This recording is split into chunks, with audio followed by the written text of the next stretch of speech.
पुण्यातील नरसापूर येथे एका 3.5 वर्षीय चिमुरडीवर 65 वर्षाच्या नराधमाने अत्याचार करून खून केला।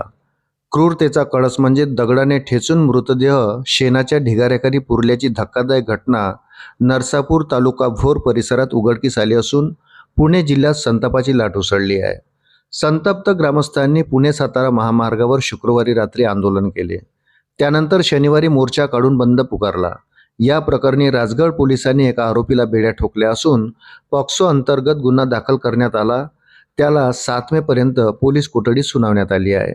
या प्रकरणावर बोलताना खासदार सुप्रिया सुळे यांनी मुख्यमंत्री देवेंद्र फडणवीस यांना हात जोडून एक विनंती केली। घडलेली घटना दुर्दैवी आहे। एकीकडे महाराष्ट्र दिन साजरा करत होतो आणि ही बातमी आली। हा खटला फास्ट ट्रॅक कोर्टात चालवला पाहिजे आणि या आरोपीला लवकरात लवकर फासावर चढवलं पाहिजे। नागरिकांची सुरक्षितता महत्त्वाची आहे। राजकारण होत राहील, पण माझी मुख्यमंत्र्यांना हात जोडून विनंती आहे की नरसापूरला जी पोलीस चौकी आहे त्यात अपेक्षित पोलीस यंत्रणा नाही। महिला पोलिसांचे पेट्रोलिंग वाढवलं पाहिजे। महिला आयोगाला आज अध्यक्ष नाहीत, न्याय मागायला जायचं कुठे? यंत्रणेने तातडीने नराधमाला पकडले, यासाठी पोलीस यंत्रणेचे आभार मानते, पण यात आम्ही समाधानी नाही।